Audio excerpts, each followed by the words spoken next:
أنزل على عبده الكتاب ولم يجعل له عوجا قيما لينذر بأسا شديدا من لدنه ويبشر المؤمنين الذين يعملون الصالحات أن لهم أجرا حسنا أشهد أن لا إله إلا الله وأشهد أن محمدا عبده ورسوله اللهم صل على محمد وعلى آل محمد أما بعد.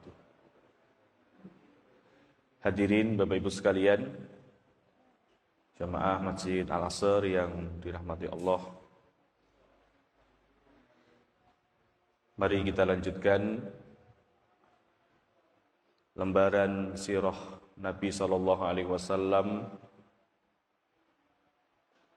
seorang yang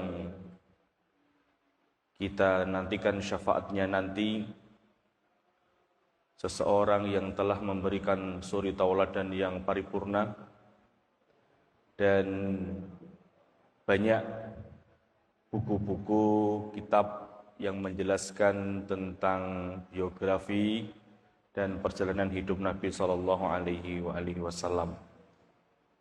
Dan kita sebagai umat beliau sepantasnya dan seyogyanya mendalami perjalanan perjuangan dakwah Nabi sallallahu alaihi wasallam agar lebih cinta dan lebih bisa meresapi perjuangan yang telah beliau lakukan ketika beliau berdakwah.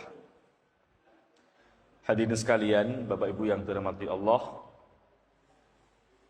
pembahasan pada malam hari ini kita akan masuk pada strategi Nabi sallallahu alaihi wasallam dalam memenangkan dakwah di Mekah. Kalau menggunakan analisis SWOT, ada strength, ada weakness, ada opportunity dan yang lain. Maka kalau bisa mengambil istilah itu, maka Nabi pun juga melihat dakwah di Mekah dengan memanfaatkan kelebihan dan keistimewaan yang beliau miliki. Karena ada beberapa hal yang itu menjadi kelebihan beliau, keistimewaan beliau, dan beliau manfaatkan untuk berdakwah di Mekah.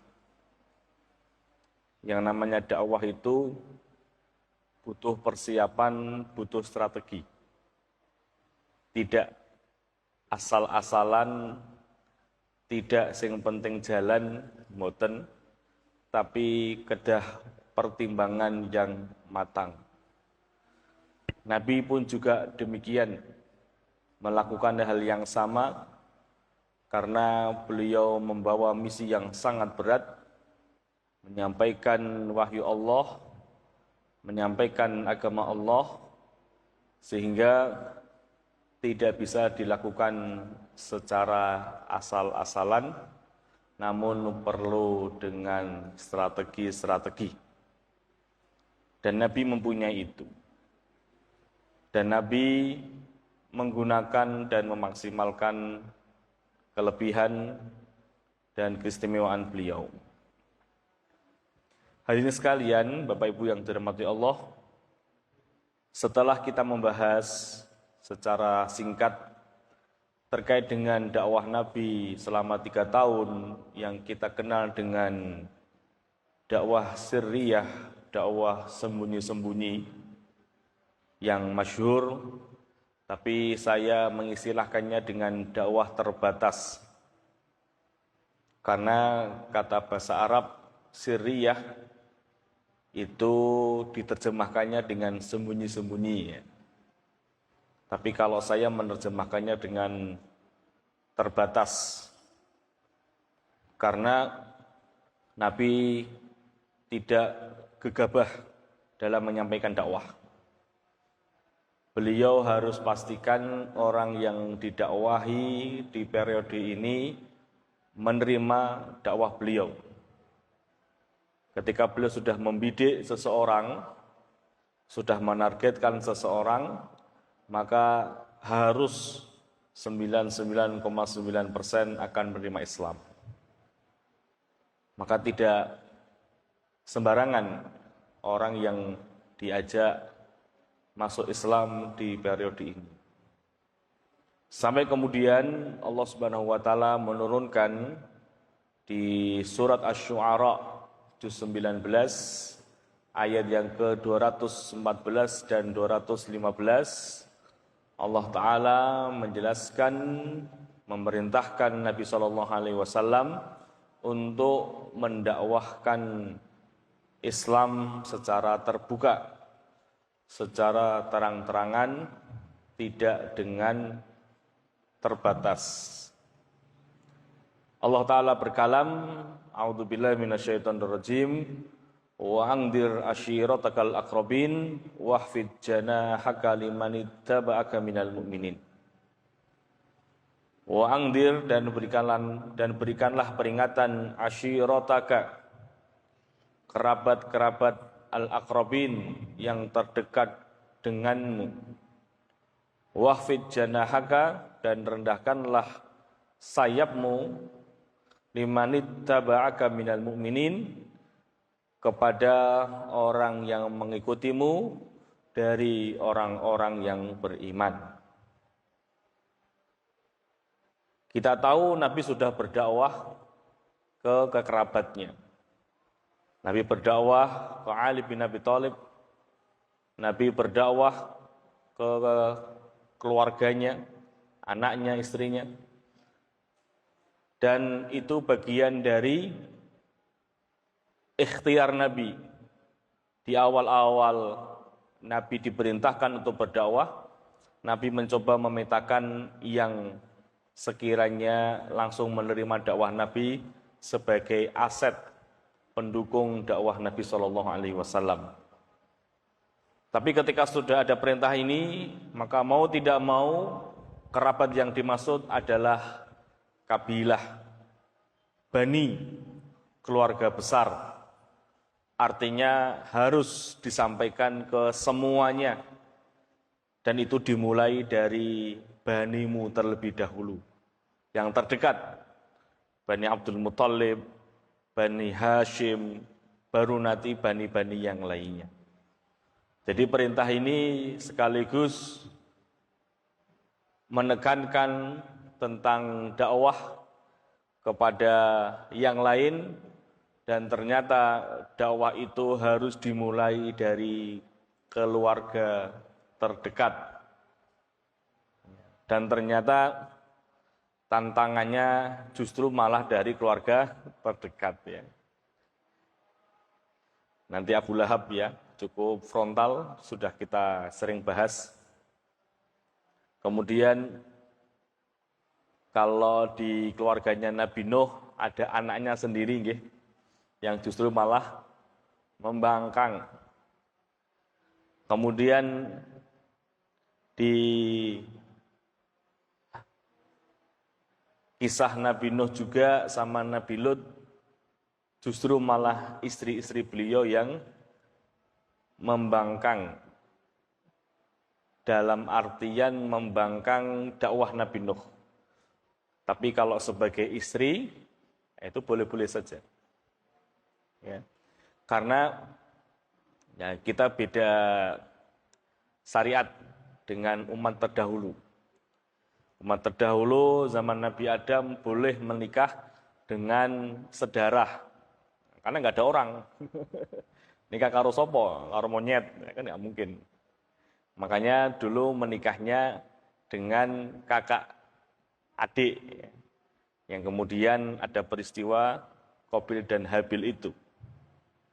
Artinya boleh dulu, sekarang nggak boleh. Nanti kalau dalam ilmu kesehatan itu bahaya, ya. Akan menghasilkan keturunan yang idiot dan yang lain. Ya. Kemudian di zaman Nabi Yusuf alaihissalam, dalam Al-Quran dijelaskan ini nyerempet sebentar ya, bahwa syariat di setiap nabi itu berbeda-beda. Nanti paling sempurna, yang disempurnakan sebagaimana penjelasan dari Nabi SAW, bahwa aku ini seperti bangunan yang tinggal satu bata saja. Yang bangunan itu dibangun.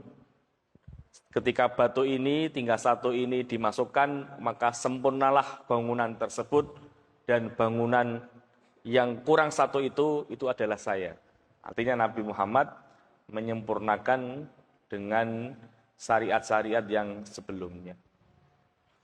Kisah Nabi Yusuf disebutkan dalam surat Nabi Yusuf itu dalam rangka ta'zim, menghormati, boleh sujud. Ya. Fakharra falamma dakhalu alaihi qalu ya falamma dakhalu ala Yusuf awa ilaihi abawaihi wa qala dukhulu misra insyaallahu aminin farafa abawahi alal arsy wa kharru lahu sujada. Ketika Nabi Yusuf dipertemukan kembali dengan bapaknya ditaruh di tempat singgasananya Nabi Yusuf, dan semua anaknya sujud kepada bapaknya. Dan itu boleh saat itu. Kalau sekarang tidak boleh. Bahkan kepada suami sebagai bentuk taat juga dilarang oleh Nabi SAW. Apalagi yang dulu boleh, sekarang nggak boleh. Dulu zamannya Nabi Musa boleh belajar sihir, itu boleh Pak. Boleh. Kalau sekarang dikecam, bahkan diancam. Orang yang mendatangi kahin, mendatangi dukun, faqad kafara bima unzila ala Muhammad. Dia telah kufur terhadap apa yang dibawa oleh Nabi Muhammad SAW. Nah, begitu juga dengan peristiwa Nabi Nuh sama Nabi Lut. Ketika suami dan istri tidak sefrekuensi, tidak seakidah, itu boleh saat itu. Yang penting istrinya taat dalam konteks menjalani hubungan keluarga. Tapi ketika bicara keyakinan ternyata berbeda. Dan itu dulu tidak dipermasalahkan. Dan syariat terus berjalan sampai kemudian Allah tutup dengan Nabi yang terakhir, dan Allah tutup dengan ayatnya, Al-yawma akmaltu lakum dinakum wa atmamtu alaikum ni'mati wa raditu lakumul Islam madinah. Dan ini sudah sempurna, sudah tidak ada perubahan lagi. Yang berubah hanya persoalan-persoalan, tapi secara dalil, secara dasar sudah ada dari Allah Subhanahu wa taala yang Allah jelaskan dalam Al-Qur'an atau sunnah Nabi sallallahu alaihi wasallam. Itu sudah sempurna ini. Maka kembali kepada persoalan, ternyata justru yang menentang pertama kali dakwah Nabi SAW adalah kerabat Nabi sendiri. Ya. Maka ketika ada perintah ini, Nabi SAW memanggil semua Bani orang Arab pada saat itu. Dipanggil, ya Bani Makhzum, ya Bani Sa'ad, ya Bani Hashim, dan bani-bani yang lainnya dipanggil semua. Kemudian Nabi menyampaikan, menggiring opini, menggiring narasi. Bagaimana pendapatmu jika aku mengatakan bahwa di balik bukit ini ada musuh yang siap menyerang kita? Maka saat itu orang-orang dengan penuh keyakinan, tidak ada keraguan sedikit pun, mereka mengatakan kami pasti akan percaya karena kami tidak pernah melihat kamu berdusta. Kamu adalah orang yang paling jujur di antara kami. Kau adalah orang yang paling benar di antara kami. Pujian-pujian yang dilontarkan oleh orang-orang Arab yang hadir pada saat itu. Kemudian ketika sudah mendapatkan klaim bahwa saya orang yang tidak pernah berdusta, orang yang tidak pernah berbohong, maka Nabi Shallallahu Alaihi Wasallam melanjutkan narasinya, melanjutkan omongannya. Kata beliau, ketahuilah bahwa saya adalah utusan Allah dan saya diperintahkan untuk mengajak kepada kalian menyembah kepada Allah dan tidak menyekutukannya. Orang lain pada terbungkam. Fabuhidal ladzi kafar. Terbungkam, terbisu, enggak bisa jawab. Sudah sekakmat ibaratnya. Karena mereka dari awal sudah mengklaim bahwa Rasul adalah orang yang tidak pernah berdusta, tidak pernah berbohong, orang yang jujur. Lah, di tengah kebisuan itu muncullah satu orang. Satu orang inilah yang kemudian bukan dari keluarga jauh, justru dari keluarga dekat. Karena yang berani justru dari keluarga dekat. Karena sudah tahu seluk-beluk dan isi keluarga tersebut. Maka muncullah Abu Lahab. Di tengah kebisuan nggak bisa jawab mau ngomong apa, Abu Lahab muncul. Tabban laka sa'iral yaum ya Muhammad alihada jama'tana. Celaka engkau wahai Muhammad. Celaka engkau wahai Muhammad. Ya, apakah kamu mengumpulkan kami gara-gara ini? Gitu ya. Sehingga kemudian Allah Subhanahu wa taala menurunkan satu surat yang mengecam perilaku dari Abu Lahab. Tabbat yada Abi Lahabi wa tab. Ya. Justru malah dari kerabat. Mungkin kalau nggak ada Abu Lahab, mungkin nggak bisa ngomong saat itu. Ya, karena mau gimana? Itu kan seperti diskusinya Ibrahim dengan Namrud. Disebutkan oleh Allah di dalam surat Al-Baqarah. Kemudian diskusinya Nabi Musa dengan Fir'aun dalam surat Toha. Itu kan diskusi yang menjatuhkan ya pikiran mereka. Diskusi Nabi Ibrahim kan cukup unik. Tuhanku, qala Ibrahimul ladzi yuhyi wa yumit. Tuhanku adalah Tuhan yang bisa menghidupkan dan mematikan. Namrud mengatakan, qala nuhyi wa umit. Aku juga bisa kok. Akhirnya memanggil dua orang, yang satu dibebaskan, yang satu dibunuh. Kemudian Nabi Ibrahim melanjutkan lagi. Orang nyambung Namrud orang nyambung gitu ya. Oke, Tuhanku yang mendatangkan ya'ti bisyamsi minal masyriq fa'ti biha minal maghrib. Tuhanku yang mendatangkan matahari dari arah timur. Coba kalau kamu memang Tuhan, datangkan matahari itu dari arah barat. Fabuhidal ladzi kafar. Terbungkamlah dia Namrud dalam kekufurannya. Akhirnya apa? Ya karena sudah nggak bisa pakai akal, pakai okol kan gitu. Begitu juga dengan diskusinya Musa dengan Fir'aun. Ketika Nabi Musa mengatakan, Tuhanku yang memberikan kehidupan, menumbuhkan, dan Tuhankulah yang telah memberikan makan kalian dan orang-orang sebelum kalian. Nah, kalau memang Tuhannya itu Anda sebagai Tuhan, nah terus yang dulu-dulu sebelum Anda ada itu Tuhannya sopo, gitu. Ya, logik. Ya. Kalau Anda sekarang sebagai Tuhan, lah dulu orang-orang dulu dan orang-orang yang sudah meninggal ini, yang datang sebelum kamu, Itu kira-kira Tuhannya siapa? Tuhannya baru ada. Tuhannya baru muncul. Nah, itu pakai logika. Nah, begitu juga sama, Nabi pun juga mengajak untuk berlogika dulu. Nah, kalau yang ini pakainya akal gitu ya akhirnya. Kemudian Nabi Musa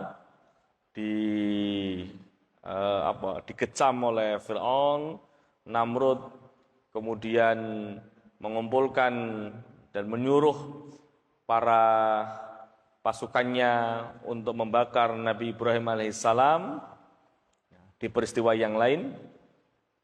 Ya, karena di peristiwa yang lain itu ada yang mengatakan Nabi Ibrahim ingin dibunuh. Ya. Yang satu ketika beliau diskusi ketika mudanya, ketika Nabi Ibrahim mengalungkan kapak di berhala yang besar. Yang satu adalah kisah Namrud, tapi ada yang mengatakan kalahnya debat mereka ya ujung-ujungnya adalah ingin membunuh Nabi Ibrahim alaihissalatu wassalam.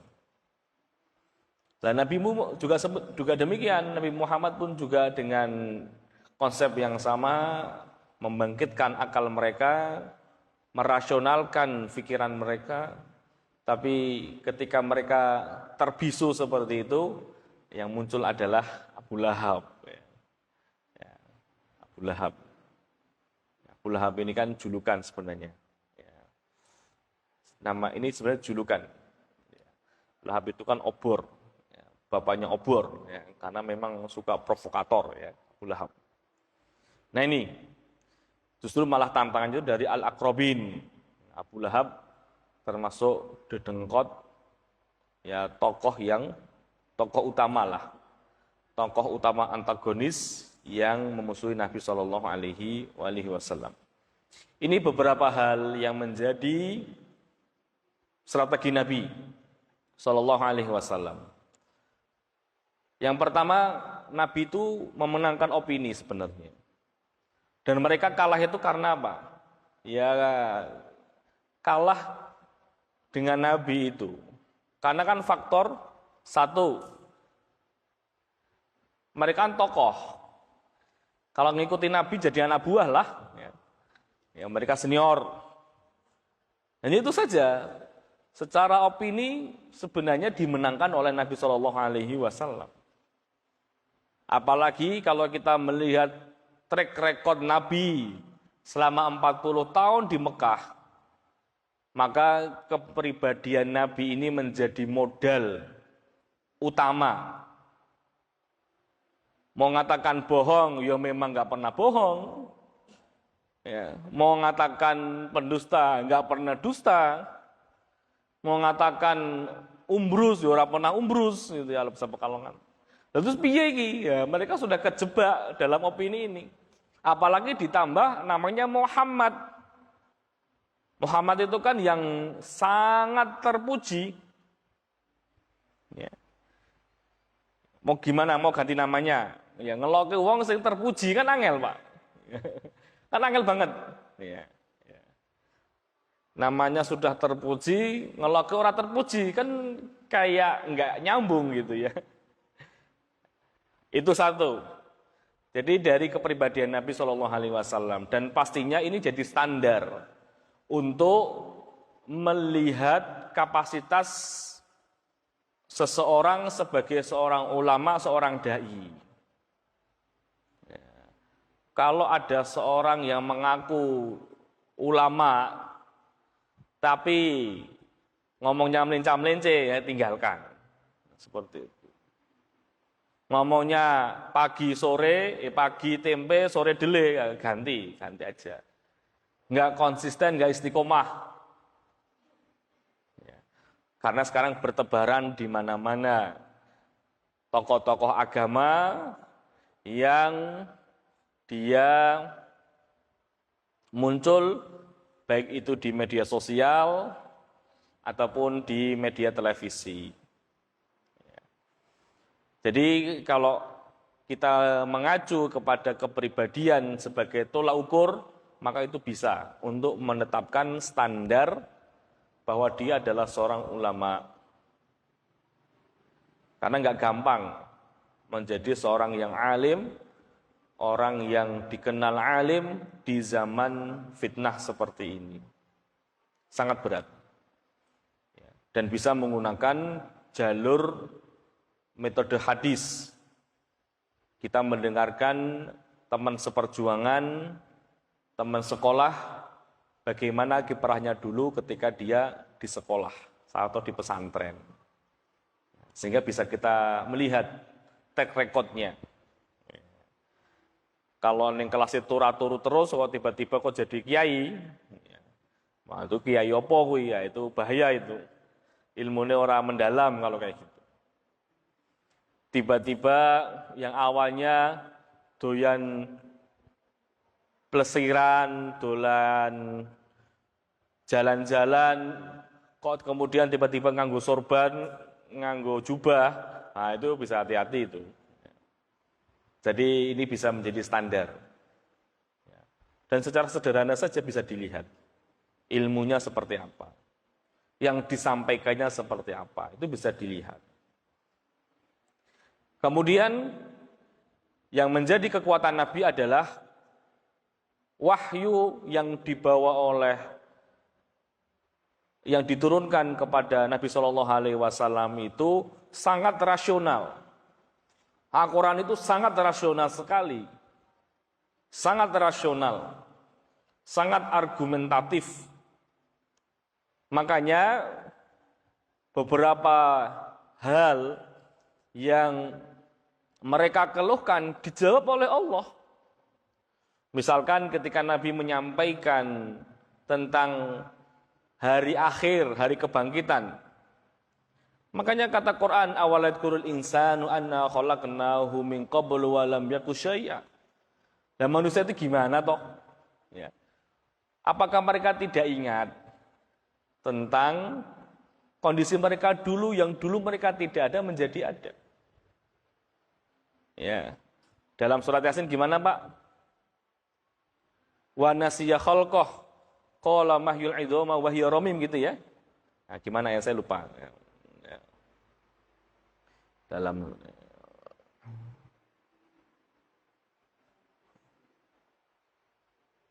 idham. Ini dalam surat Yasin ya. Dalam surat Yasin. Wa nasiya khalqah. Wa nasiya khalqah.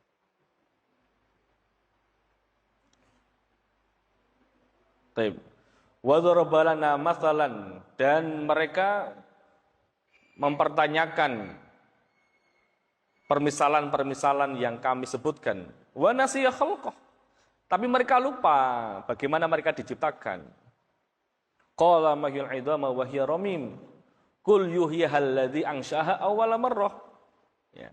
Katakan, yang akan menghidupkan itu adalah orang yang menciptakan pertama kali. Secara teori, yang menciptakan pertama kali pasti mampu untuk menciptakan yang kedua kali. Itu secara otomatis, itu hukum umum, pasti bisa seperti itu. Itu kan logik, rasional. Ya. Dalam surat Maryam disebutkan juga demikian. Kemudian ketika mereka menuhankan beberapa Tuhan, Quran bicara, ya, wa daraballahu mathalan rajulaini fihi syuraka'u mutasakisun wa rajulan salaman li rajulin hal yastawiyani mathalan. Allah memberikan permisalan, ada dua orang yang menjadi tuan kita, itu lebih pilih mana antara dia punya bos dua atau bos satu, kan gitu. Akal sehat mengatakan yang namanya tuan yaitu satu gitu loh. Bosku siji. Mosok bos akeh. Yang jadi atasan 10, ya mumet sirai. Iki pengen apa, bingung, akhirnya stres karena semua menuntut semua. Jadi beberapa argumentasinya sangat kuat sekali. Dan itu argumentasi rasional ya, argumentasi rasional. Sangat kuat sekali ya. Belum lagi keindahan bahasa yang ada di dalam Al-Qur'an yang saya kira orang Arab pada saat itu sangat paham tentang dialektika gaya Al-Quran dalam menjelaskan. Karena itu bukan dari Nabi Muhammad sendiri.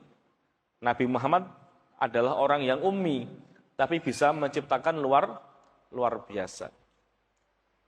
Nah kemudian Nabi fokus pada langkah-langkah yang konstruktif dan strategis. Nah, hadirin sekalian, Bapak Ibu yang dirahmati Allah, sebagaimana tadi saya sampaikan poin yang kedua, kekuatan wahyu sebagai hujjah itu sangat kuat sekali. Sangat kuat, sangat rasional, sehingga mereka membantahnya nggak bisa sebenarnya itu. Mereka membantahnya persoalannya satu ekonomi, kedua kedudukan, itu saja selesai. Yang ketiga fanatisme kelompok, itu tok. 3 faktor ini yang menjadi penghalang mereka untuk tidak menerima Islam. Tapi kalau kita bicara fair, mereka mengakui itu. Yes, mereka mengakui. Kenapa? Karena Islam bukan yang disembunyikan, bisa dikaji oleh mereka. Dan mereka paham sekali karena mereka orang Arab. Terbuka Islam itu. Monggo silahkan kalau ingin mengkajinya. Justru sekarang ada beberapa YouTuber masuk Islam gara-gara mendalami Al-Quran walaupun dengan terjemahan saja. Karena lebih masuk akal penjelasannya. Lebih logik penjelasannya. Dan itu sangat berbeda dengan kitab-kitab yang sebelumnya. Bukan karena kitabnya, bukan. Karena isinya sudah banyak dirubah. Sudah banyak modifikasi. Sudah bukan isinya wahyu soalnya.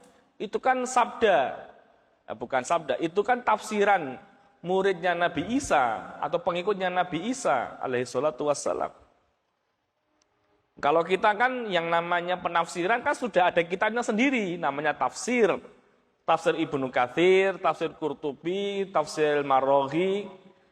Dan itu bisa salah, bisa benar. Tapi kalau Quran nggak bisa salah. Bible, Talmud dan sebagainya itu karena sudah dimodifikasi dan sudah banyak diisi oleh pengikutnya. Sehingga tidak otentik lagi. Wajar kalau isinya sesuai dengan cetakan itu berbeda-beda. Cetakan yang lalu tahun 90 sampai dengan sekarang pasti ada perbedaan. Cetakan tahun 80 sama tahun sekarang juga berbeda. Dengan bahasa Indonesia atau dengan bahasa Inggris pun juga berbeda. Al-Quran nggak bisa. Jenengan yang nggak bisa bahasa Arab, yo harus masuk Qurannya nganggo bahasa Arab. Ya, karena itu bukti mukjizat. Jenengan mau pergi ke pelosok desa, ke Papua di daerah pelosok-pelosok begitu, Qurannya yo bahasa Arab, walaupun mereka tidak tahu bahasa Arab. Ya. Sehingga itu yang menjadi kelebihan daripada Al-Quran. Lebih-lebih transparansi dakwah yang disampaikan Nabi SAW itu bisa difahami oleh mereka. Sangat bisa difahami. Apalagi kalau kita bicara surat-surat Makkiyah, itu surat-surat yang memang tespleng kayak gitu kalau istilahnya. To the point. Tidak bisa ditakwilkan Allah ya Allah, Allah ya Tuhan, Allah itu yang maha-maha, maha mendengar, maha melihat, maha segalanya. Itu jelas sekali di situ. Sehingga orang-orang Mekah ya nggak bisa menolak pada akhirnya. Yang menyebabkan mereka menolak bukan isi Al-Quran, tetapi 3 tadi. Fanatisme kelompok, ekonomi, sama kedudukan. Nah itu saja. Nggak ada yang bisa melawan, Pak. Buktinya apa? Kita bisa melihat itu.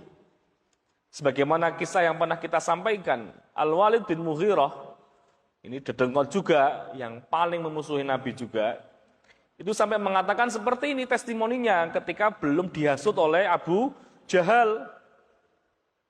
Ketika mendengarkan Al-Quran yang dibacakan oleh Nabi Muhammad di Mekah, maka Al-Walid mengatakan sesungguhnya pada ucapannya Muhammad itu terdapat keindahan, penuh dengan pesona.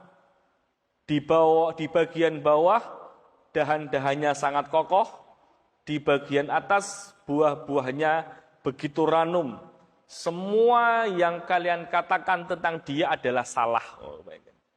Semua yang kalian katakan tentang Al-Quran bahwa dia adalah buatan Muhammad, sihir, syair, itu salah semuanya.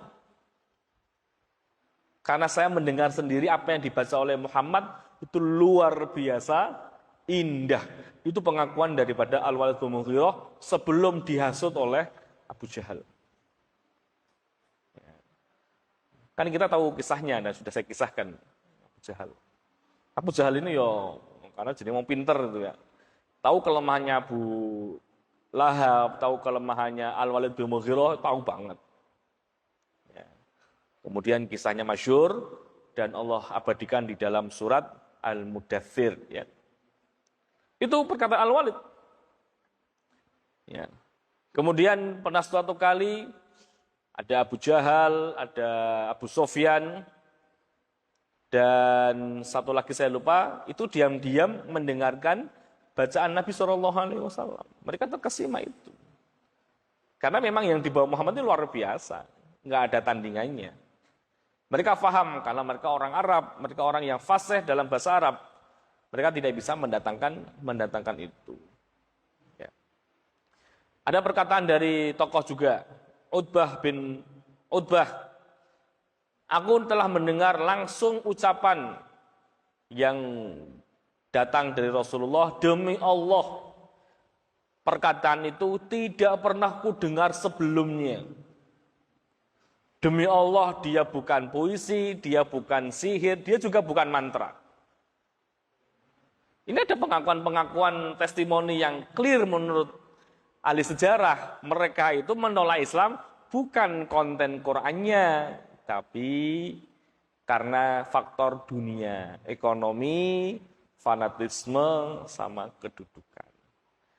Nah, sekarang ini Bapak Ibu sekalian, orang kafir pada saat itu faham Al-Quran, Pak. Tapi menolaknya karena dunia. Nah, kalau sekarang, ya now, ya, kalau kita bicara zaman now, orang sekarang ini nolak Al-Quran, durung apa-apa wis nolak, gitu. Ya, durung apa-apa sudah menolak. Durung apa-apa sudah mengatakan Quran ini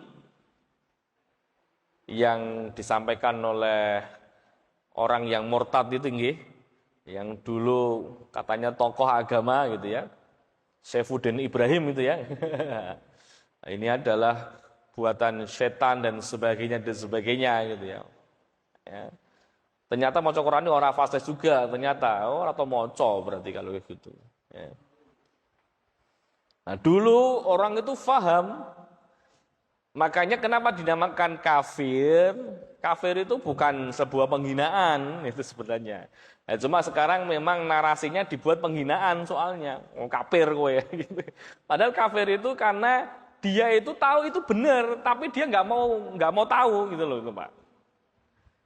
Beda loh Pak, antar orang yang jahil sama kafir itu beda. Orang yang jahil, itu mereka memang nggak mau tahu tentang itu, menjauh mereka. Kalau kafir itu dia sudah tahu Quran itu benar, tapi dia nggak mau menerima dengan persoalan dunia itu. Itulah dinamakan dengan kafir. Gitu nggih. Jadi kalau seandainya kita bicara orang yang sekarang, nah itu orang yang jahil memang. Ya. Orang yang memang tidak tahu tentang Islam.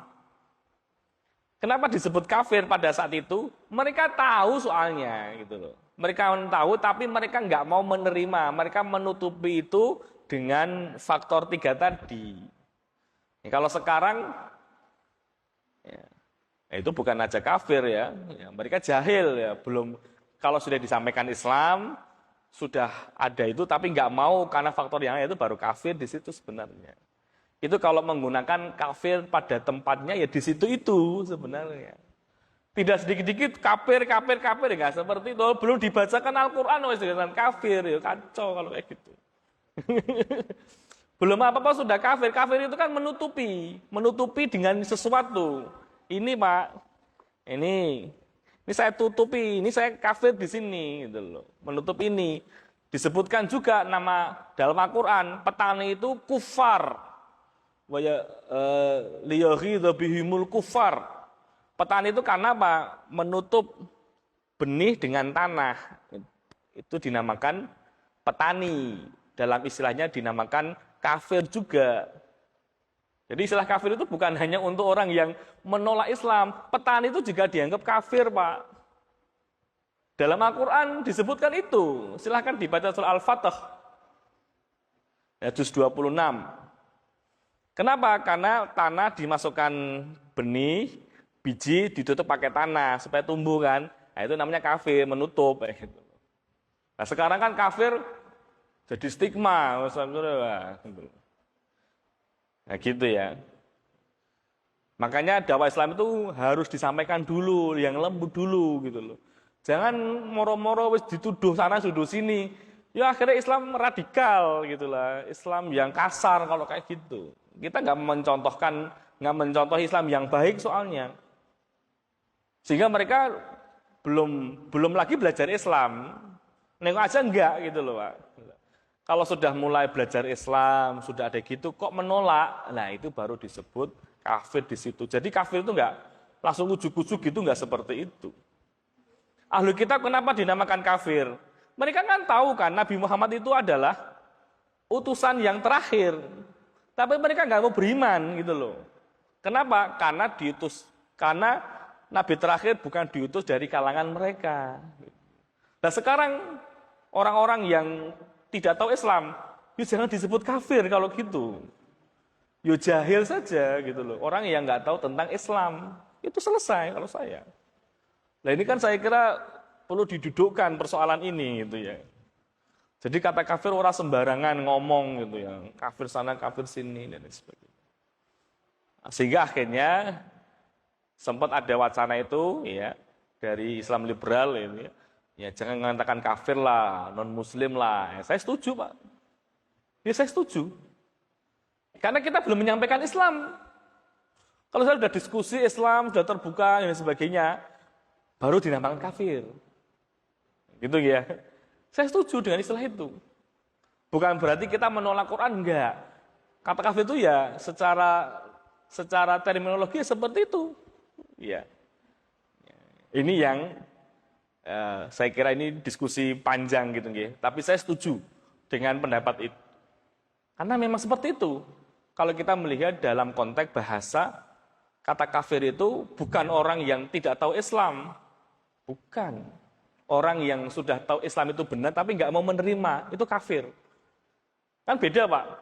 Kalau sekarang ini, mohon maaf, orang-orang yang beragama Kristiani, mereka kan belum belajar Islam.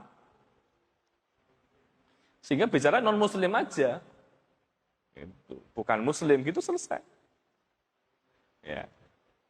Bukan berarti sekali lagi kita menolak kata kafir dalam Al-Quran, bukan. Tapi ditempatkan pada tempatnya. Nah, ini orang-orang yang seperti Abu Lahab, Abu Jahal, mereka tahu.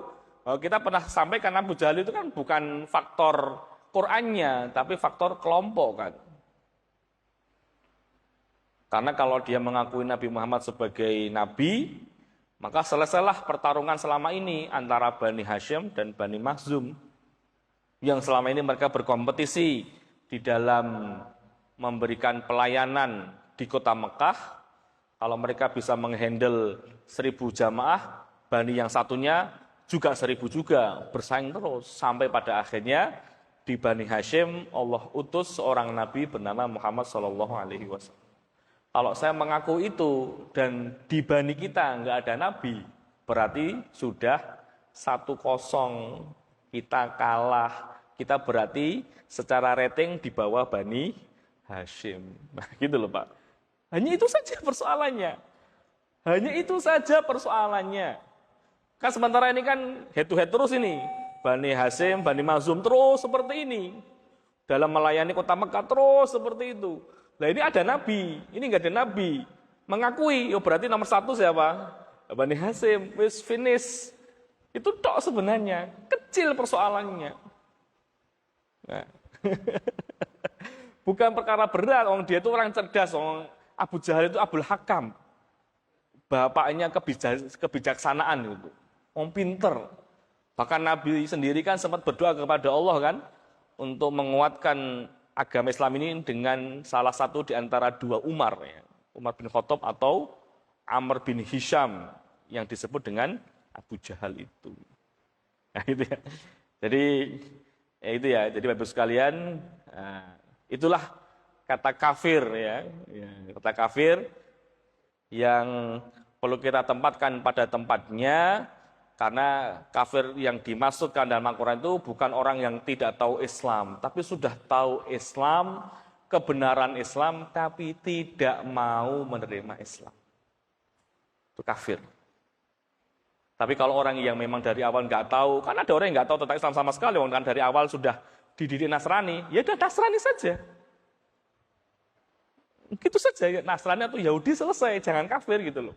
Atau bahasanya non-Muslim gitu saja. Dia bukan kafir gitu loh. Lah ini kafir-kafir, waduh ekstrim sekali gitu ya. Ini kalau kita mau belajar secara pendekatan bahasa, etimologi sama terminologi, dan belajar sejarah, ternyata penggunaan kafir itu ya bukan untuk semuanya. Ya, gitu ya. Allah alam bisawab. Saya kira itu yang bisa kami sampaikan. Kita akhiri dengan doa kafaratul majelis. Subhanallah bihamdika asyhadu an la ilaha illa anta astaghfiruka wa atubu ilaik.